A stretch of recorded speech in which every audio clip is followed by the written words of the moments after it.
Pemirsa, Badan Anggaran DPR RI menyetujui RUU tentang pertanggungjawaban atas pelaksanaan anggaran pendapatan dan belanja negara (APBN) tahun 2024.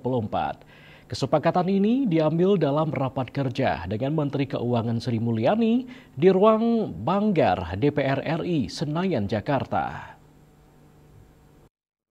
Kerja ini dapat disetujui dan dilanjutkan ke paripurna pengambilan keputusan tingkat 2.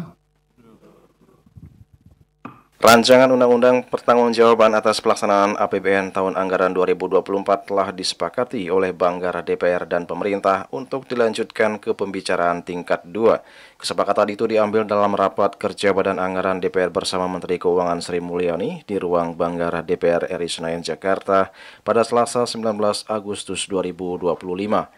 Raker diawali dengan paparan hasil pembahasan dari Panitia Kerja RUU P2 APBN 2024 yang kemudian ditanggapi dan disetujui oleh semua fraksi tanpa catatan. Raker yang dipimpin langsung oleh Ketua Banggar DPR Said Abdullah pun akhirnya menyepakati RUU P2 APBN 2024 dilanjutkan ke pembicaraan tingkat 2.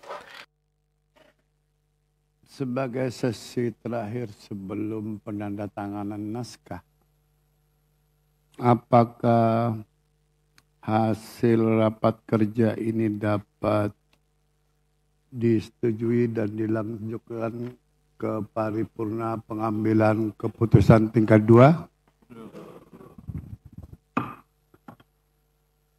Di kawan-kawan sekretariat penandatanganan naskah. Dan izin Bapak Ibu sekalian, setelah penandatanganan naskah rapat kita tutup ya. Baik. Sementara itu, Menteri Keuangan Sri Mulyani Indrawati mengapresiasi dukungan Banggar DPR RI yang telah mewakili dalam pembahasan RUU Pertanggungjawaban atas pelaksanaan APBN. Menurutnya, pembahasan tingkat 1 ini dilaksanakan dengan lancar dan tetap konstruktif dan substantif.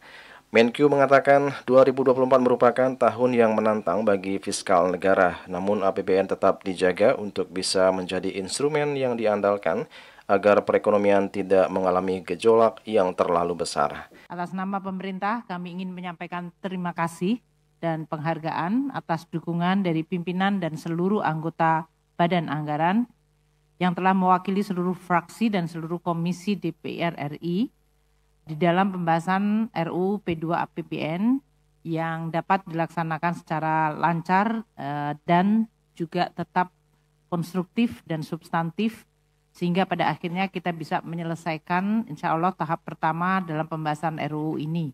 Tahun 2024 pada saat yang sama kita sedang melaksanakan pemilu.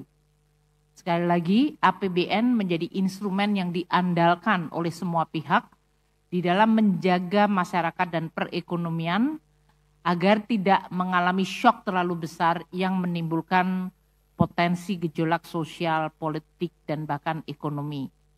Juli Suharto dan Ketut Sumadiase melaporkan.